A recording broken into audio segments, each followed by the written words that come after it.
Dear viewers, हमारे दृष्टि PCS channel पर अब से हर रोज शाम 6 बजे राज्य विशेष करंट अफेयर्स देखना न भूलें। धन्यवाद।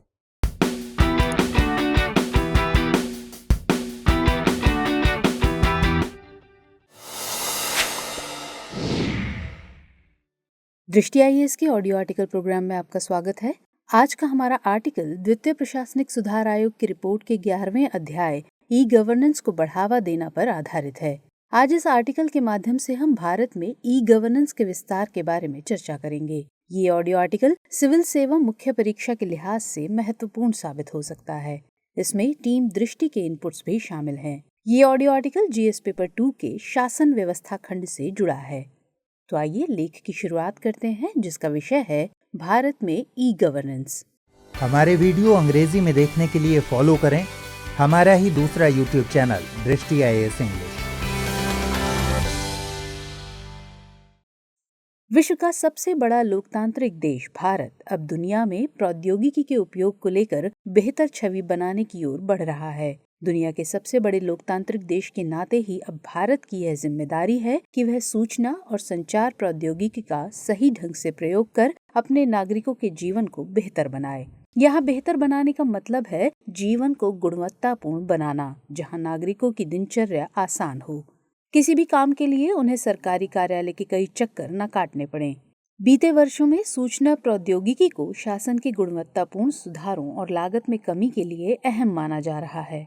अंग्रेजों के समय भारत में शासन का स्वरूप भले ही नियंत्रक और शासक के रूप में रहा हो, लेकिन अब यह बदलकर संयोजक और प्रबंधक का हो गया है। ऐसे में सरकार का दायित्व नागरिकों के जीवन को सरल बनाने का है। तो आज इस आर्टिकल के जरिए हम शासन के इसी स्वरूप को अधिक सरल और सुविधाजनक बनाने वाली प्रौद्योगिकी के बारे में चर्चा करेंगे, जिसे द्वितीय प्रशासनिक सुधार आयोग ने अपनी रिपोर्ट में ई गवर्नेंस कहा है। आज इस आर्टिकल के जरिए से हम जानेंगे कि ई गवर्नेंस क्या है, इसकी क्रियाओं की कौन कौन सी कैटेगरी है। द्वितीय प्रशासनिक सुधार आयोग की रिपोर्ट के अनुसार ही हम जानेंगे कि इसके लाभ क्या हैं और ई गवर्नेंस से जुड़ी प्रमुख चुनौतियां क्या क्या हैं। साथ ही जानेंगे भारत में इससे संबंधित प्रमुख पहलों के बारे में। तो आइए सबसे पहले जानते हैं कि आखिर ई गवर्नेंस क्या है। हाल के कुछ वर्षों में ई गवर्नेंस शब्द काफी चर्चा में रहा है। इसके बावजूद इसकी कोई मानक परिभाषा अभी तक तय नहीं की जा सकी है। हालांकि वर्ल्ड बैंक और यूनेस्को जैसी संस्थाओं ने इसकी कुछ परिभाषाएं दी हैं। गौरतलब है कि ई गवर्नेंस का तात्पर्य इलेक्ट्रॉनिक्स गवर्नेंस से है। इलेक्ट्रॉनिक्स गवर्नेंस का मुख्य मकसद साधारण, नैतिक, जिम्मेदार, उत्तरदायी और पारदर्शी यानी स्मार्ट सरकार के लिए निर्माण के लिए सूचना प्रौद्योगिकी का उपयोग करना है। यानी एक ऐसी इलेक्ट्रॉनिक व्यवस्था जहां सरकार के कार्यों को आसान किया जा सके। ई गवर्नेंस मुख्यतः सरकारी कामकाज में सूचना एवं प्रौद्योगिकी का उपयोग करना है, ताकि सरल, सुविधाजनक और जवाबदेह शासन का निर्माण किया जा सके। सरल शब्दों में कहें तो सरकार द्वारा अपने कामकाज को इस ढंग से करना कि जनता के पास इसकी आसान पहुंच सुनिश्चित की जा सके। दरअसल इससे बेहतर सेवा प्रदायगी, पारदर्शिता, जवाबदेहिता, सूचना के द्वारा लोगों का सशक्तिकरण, सरकारों में दक्षता आदि आएगी। यानी सरकार, नागरिक, बिजनेस आदि के बीच बेहतर समन्वय हो सकेगा। इससे होने वाला सबसे मुख्य लाभ व्यवसाय और उद्योग के साथ बेहतर इंटरफेस का होना है। यानी ई गवर्नमेंट से व्यापार और उद्योगों के बीच बेहतर गठजोड़ बन सकेगा। ई गवर्नमेंट के माध्यम से सरकार इस व्यवस्था से बेहतर आउटपुट्स प्राप्त कर पाएगी, जो अंततः देश की समृद्धि और विकास में ही सहायक होंगे। सूचना प्रौद्योगिकी के उभरते चरणों ने इसके यूजर्स को बेहतर संचार, बेहतर संग्रहण और आंकड़ों की आसान सुलभता आदि के कई साधन दिए हैं। इसमें कंप्यूटरीकरण और बढ़ते इंटरनेट की सुलभता ने अब सुशासन को और अधिक आसान कर दिया है। द्वितीय प्रशासनिक सुधार आयोग की रिपोर्ट में ई गवर्नेंस की क्रियाओं को प्रमुख रूप से 4 भागों में बांटा गया है। इसमें शामिल हैं सरकार से नागरिक के लिए की जाने वाली पहलें यानी G2C और सरकार से सरकार को की जाने वाली पहलें यानी G2G। इसके अलावा सरकार से बिजनेस को की जाने वाली पहलें यानी G2B और सरकार से एम्प्लॉय को की जाने वाली पहलें यानी G2E भी इसमें शामिल हैं। मौजूदा वक्त में भारत में लगभग इन सभी प्रकार की पहलों का उपयोग किया जाता है, लेकिन इन सभी को विस्तार से जानने से पहले आइए हम विचार करते हैं ई गवर्नेंस से होने वाले लाभों के बारे में। दरअसल ई गवर्नेंस को अपनाने में निहित उद्देश्य इसके लाभ की ओर इशारा करते हैं। ई गवर्नेंस के जरिए से अब नागरिकों को सरकारी सेवाओं की बेहतर आपूर्ति सुनिश्चित होगी। सूचना तक पहुंच के माध्यम से नागरिकों का सशक्तिकरण हो सकेगा। किसी भी देश की सरकार का दायित्व है कि वह अपने नागरिकों को समय पर और सही सूचनाओं सेवाओं की पहुंच प्रदान कर सके। दरअसल ई गवर्नेंस के प्रयोग से प्रशासन में लाल फीताशाही और कागजी कार्रवाइयों में कमी आएगी। ई गवर्नेंस का ही परिणाम है कि सभी कार्यों की निगरानी होने से प्रशासन में पारदर्शिता आ रही है, जिसे भ्रष्टाचार को कम करने की दिशा में एक सकारात्मक कदम माना जा रहा है। इससे सरकार अधिक कार्यकुशल तरीके से अपने दायित्वों का निर्वहन करेगी।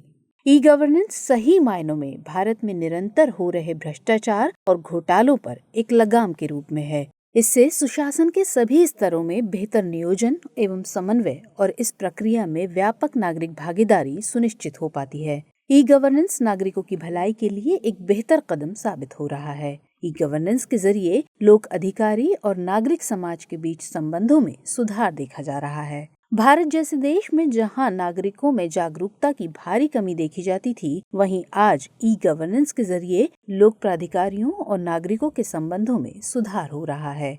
ऐसे कई तथ्य सामने आए हैं जिनके जरिए हम कह सकते हैं कि ई गवर्नेंस के माध्यम से सरकार की वैधता में वृद्धि होती है। ई गवर्नेंस के जरिए से ही कई क्षेत्रीय भाषाओं के विकास, काम में निरंतरता और अनुशासन आदि को बढ़ावा मिलेगा। लेकिन कई बार ऐसा भी देखा जाता है कि ग्रामीण इलाके में सरकार की कई पहलों और योजनाओं का लाभ नहीं पहुंच पाता और न ही लोगों में इसके प्रति कोई जागरूकता देखी जाती है। तो आइए अब ई गवर्नेंस के लाभों के बरक्स हम जानते हैं ई गवर्नेंस की प्रमुख चुनौतियों के बारे में। भारत एक कृषि प्रधान देश है और यहाँ बहुत बड़ी आबादी डिजिटल रूप से साक्षर नहीं है। ऐसे में सरकार को चाहिए कि वो जागरूकता अभियान के द्वारा लोगों को डिजिटली साक्षर बनाए ताकि ई गवर्नेंस का सही मायने में पूरे भारत में लाभ उठाया जा सके। सरकार द्वारा नागरिकों को दी जाने वाली सुविधाओं को जन जन तक पहुँचाने के लिए भारत में आधारभूत संरचना का अभाव है। इंफ्रास्ट्रक्चर की कमी के कारण ही भारत में ई गवर्नेंस को लेकर लोग उतने सहज नहीं हो पाते हैं। ग्रामीण इलाकों में इंटरनेट की पहुंच एक बड़ी समस्या है। साथ ही देश में ऐसे कई गांव हैं जहां आज भी बिजली की कमी या बिजली की कटौती बड़ी चुनौती है। इसके चलते इंटरनेट और टेक्नोलॉजी की अनुपलब्धता की तरफ लोगों का ध्यान ही नहीं जाता। यदि बिजली की उपलब्धता है भी तो लोग इंटरनेट को लेकर इतने यूज्ड टू नहीं हो पाते हैं। ऊपर से इंटरनेट का बढ़ता खर्च और इसके ऑपरेशन में भी कई समस्याएं होती हैं। जहां 2 वक्त की रोटी मिल पाना ही कठिन है, वहां स्मार्टफोन और इंटरनेट बहुत दूर की खेती नजर आती है। डिजिटल साक्षरता का मुद्दा भी इसके आगे आने वाला एक रोड़ा कहा जा सकता है। चूँकि देश में अभी लोग उतने डिजिटली साक्षर नहीं हुए हैं कि वे सभी सरकारी योजनाओं का लाभ प्राप्त कर सकें। इन सभी मुद्दों के साथ ही साइबर सुरक्षा, गोपनीयता को लेकर उठे प्रश्न लोगों को इन सुविधाओं का लाभ लेने से रोकते हैं। लोग प्राइवेसी और सुरक्षा को अहम मानते हुए किसी भी योजना और लाभ के लिए अपना रजिस्ट्रेशन आदि कराने से बचते हैं। हाल ही में ऐसे कई मामले देखे गए हैं जहां डेटा लीक की समस्या सामने आई है। ऐसे में लोग ई गवर्नेंस पहलों में सहयोग करने से डरते हैं। इसी सब आधार पर हम कह सकते हैं कि भारत में ई गवर्नेंस को बेहतर बनाने के लिए सरकार के सामने प्रमुख चुनौती लोगों में जागरूकता की कमी है। तो ये तो बात हुई ई गवर्नेंस को लेकर सामने आने वाली चुनौतियों के बारे में। अब इसी के मद्देनजर बात करते हैं भारत में ई गवर्नेंस को लेकर की जाने वाली पहलों के बारे में। भारत सरकार ने 1970 में डिपार्टमेंट ऑफ इलेक्ट्रॉनिक्स की स्थापना के साथ ही देश में इलेक्ट्रॉनिकी को महत्व देना शुरू किया। इसी क्रम में 1977 में स्थापित नेशनल इंफॉर्मेटिक्स सेंटर इस ओर पहला बड़ा कदम माना गया। हालांकि 1980 के अंत तक भारत में सरकारी कार्यालयों में काफी मात्रा में कंप्यूटर्स का उपयोग किया जाने लगा। इसे सबसे अधिक गति मिली 1987 में स्थापित NICNET के जरिए। यह देश में सैटेलाइट बेस्ड कंप्यूटर नेटवर्क है जो बहुत बड़े एरिया को कवर करता है। देश में इलेक्ट्रॉनिक्स और कम्युनिकेशन को बढ़ाने के लिए कई कदम उठाए गए। इसी का परिणाम है कि आज भारत ई गवर्नेंस में इसका उपयोग कर पा रहा है। भारत में ई गवर्नेंस के सभी चरणों यानी G2C, G2G, G2B और G2E में कई पहलें की गई हैं। आज हम इन्हीं सब चरणों की प्रमुख पहलों के बारे में जानेंगे। यदि बात सरकार से नागरिकों यानी G2C के लिए की गई ई गवर्नेंस पहलों की करें तो नागरिकों की लागत कम करने और सरकारी सेवाओं की गुणवत्ता बढ़ाने में यह कारगर साबित हुआ है। सरकार कई ई पोर्टल और मोबाइल एप्लीकेशन का उपयोग कर नागरिकों तक अपनी सेवाएं पहुंचाती है।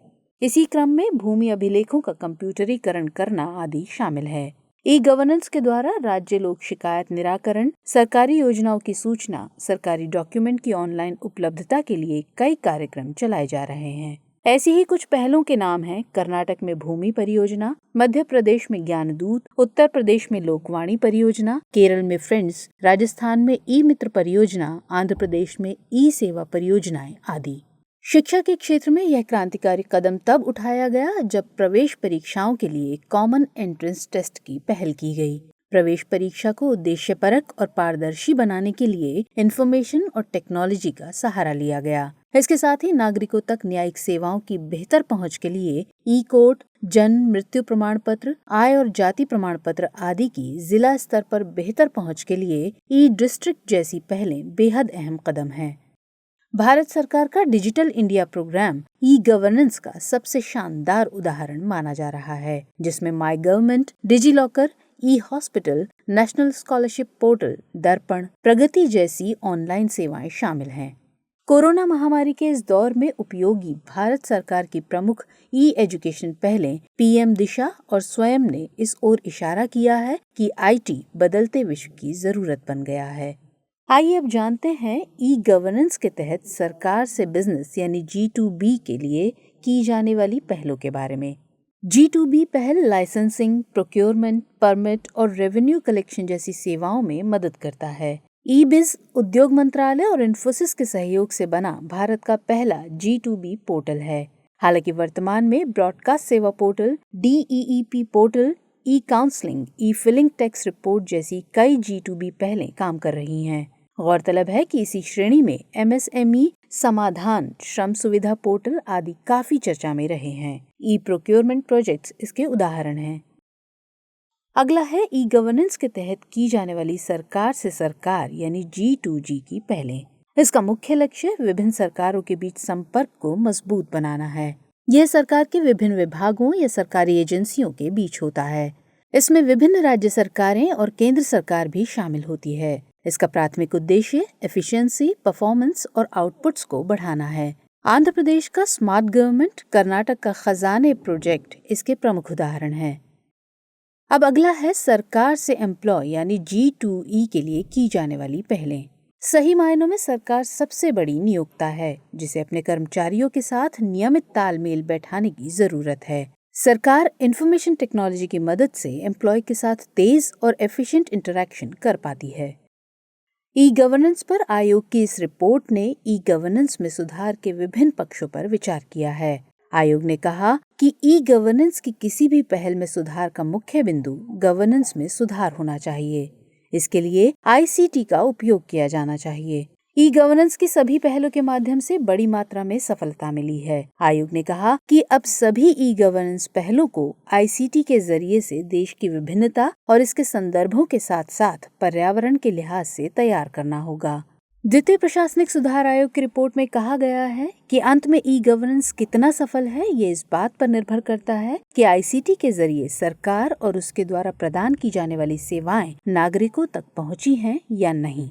इसमें ये जरूरी है कि इन सेवाओं में पारदर्शिता, जवाबदेहिता और रिस्पॉन्सिवनेस हो, जहां सरकार कम लागत में अच्छा काम करे। यह गुड गवर्नेंस और उत्कृष्ट लोकतंत्र के लिए मुख्य शर्तें हैं। आइए अब बारी है आज के सवाल की। ई गवर्नेंस को लेकर की जाने वाली भारतीय पहलों की चर्चा करते हुए इसके सामने आने वाली चुनौतियों को बताइए।